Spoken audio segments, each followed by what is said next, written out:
Hello friends, स्वागत है आप सभी को मेरे चैनल पे।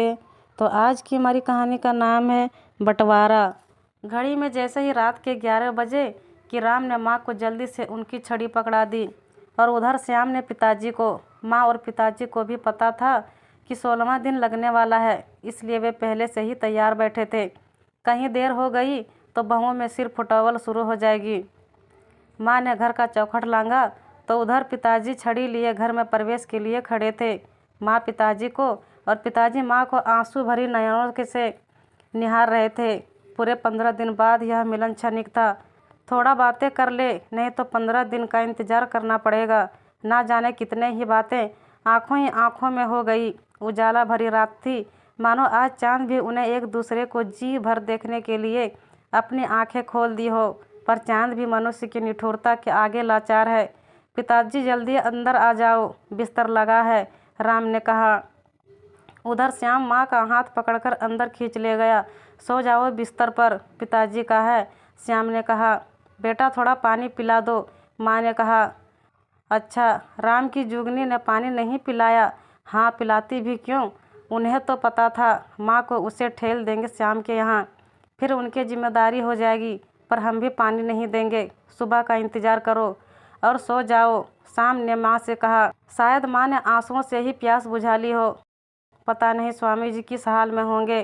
कहीं राम उन्हें मेरी टूटी हुई चारपाई ही ना दे दे सोने के लिए। उन्हें नींद कैसे आएगी। जिंदगी भर राम और श्याम की खुशी के लिए अथक परिश्रम करते रहे। अब बुढ़ापा में किसे उनकी परवाह है। माँ को नींद कहाँ आने वाली थी। माँ सोचने लगी कि आखिर मेरे परवरिश में कहाँ खोट रह गई थी। अपने हिस्से की रोटी इन्हें खिलाई, पहले प्यास इनकी बुझाई। स्वामी जी जब कोई सामान बाजार से लाते थे तो पहले राम और श्याम को खिलाते थे। आधी बच गया तो हम और स्वामी जी खाते थे। माँ वैष्णो हमारी कैसी परीक्षा ले रही है। आज भी याद है कि जब कभी भी राम और श्याम को किसी चीज़ की ज़रूरत पड़ती थी तो वे दोनों कैसे मेरे आंचल से लिपट जाया करते थे। पगले तरह तरह के बहाने बनाकर हमसे वो चीज़ हासिल कर लेते थे। मैं हमेशा उन दोनों की तरफ ही रहती थी। उनके पिताजी को किसी न किसी तरह मिला ही लेती थी। यदि कभी मैं राम और श्याम से रूठ जाती थी तो वो दोनों इतने भोले बनकर हमें मनाते थे कि हम दोबारा रूठना भूल जाते थे। उनके पसंद का खाना बनाना, उनके पसंद का पहनावा, उनकी हर एक इच्छाओं को पूरा करना स्वामी जी की पहली प्राथमिकता होती थी। स्वामी जी को भले ही इनके लिए अतिरिक्त कार्य करना पड़ा हो, फिर भी राम और श्याम के लिए क्या कुछ नहीं किए। पढ़ाई लिखाई से लेकर खुद के पैर खड़े होने तक आदि आदि। मैं और स्वामी जी न जाने कहाँ कहाँ माथा टेके थे। मंदिर, मस्जिद, गुरुद्वारा तथा गिरजाघर, जिसने जहाँ कहा हम वहाँ गए। अंतिम बार एक भिखारी के कहने पर हम दोनों माँ वैष्णो के दरबार गए थे। माँ वैष्णो ने ही प्रसाद स्वरूप हम दो रत्न दी, राम और श्याम। 1.25 महीने बाद पुनः मैं और स्वामी जी माँ वैष्णो के दरबार गए। दर्शन की, चुनरी चढ़ाई। हम दोनों ने खूब खर्च किए। सभी भिखारियों की झोलियाँ लड्डुओं से भर दी थी। तब से हर साल माँ वैष्णो के दरबार दर्शन करने पहुँच ही जाती थी। राम और श्याम भी हम दोनों से मोहब्बत करते थे। कभी कभी वे दोनों स्वयं अपने हाथों से खाना बनाकर हम दोनों को खिलाते थे। मेरा और स्वामी जी का रोज़ शाम को पैर दबाना और उनका नित्य का काम था। पूरे कॉलोनी में राम और श्याम की बड़ी प्रशंसा होती थी। स्कूल में हमेशा वही दोनों टॉप पर रहते थे। स्कूल से लौटने पर झट से आंचल में छिप जाना, लंच ना करने का बहाना, उनकी प्यार भरी बातें सब कहाँ चली गई। बहुओं के आते ही उनका स्वभाव बदलने लगा। पहले तो लगता था अभी बच्चे हैं, ना समझ हैं, धीरे धीरे हालात ठीक हो जाएगा। पर दिन ब दिन घर के हालात बिगड़ते गए। सब कुछ वे दोनों अपनी मर्जी करते गए। ना हमसे कोई राय बात, ना स्वामी जी से। मैं तो दांत पिसकर रह जाती थी, पर स्वामी जी के नाते कुछ बोल नहीं पाती थी। वो तो अक्सर मुझे समझाया करते थे कि देख कौशल्या, ये बच्चे नए ज़माने के हैं, इनको अपनी मर्जी से ज़िंदगी जीने दे, इनके मामले में दखल ना करो, उसी में भलाई। नहीं तो ये कब क्या जवाब दे दे, कुछ गारंटी नहीं है।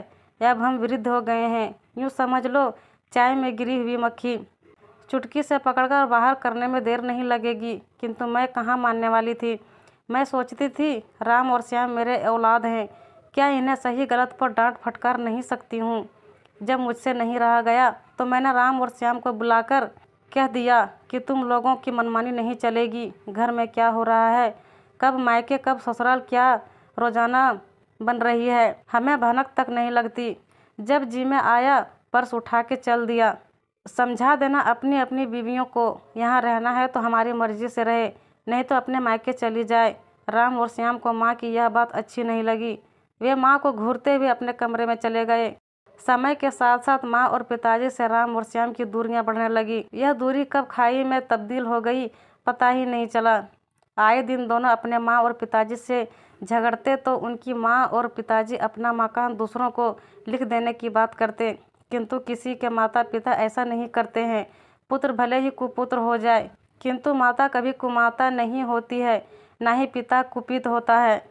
धीरे धीरे राम और श्याम में भी झगड़ा झंझट होने लगा और दोनों में बंटवारा हो गया। कौशल्या और स्वामी जी की तबीयत भी अक्सर खराब रहने लगी। दोनों बेटों ने मिलकर अपने माँ और पिताजी को बंटवारा कर लिया, वो भी 15-15 दिन के लिए। घर के बीचों बीच दीवार खिंच गई।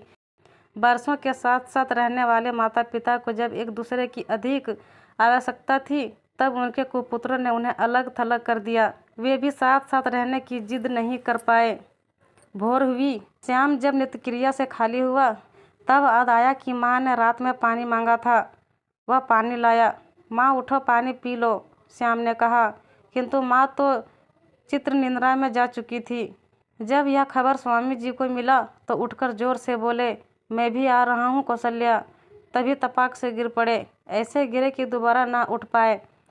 शायद माँ वैष्णो ने दोनों को हमेशा के लिए अपने पास बुला लिया हो, साथ साथ रहने के लिए।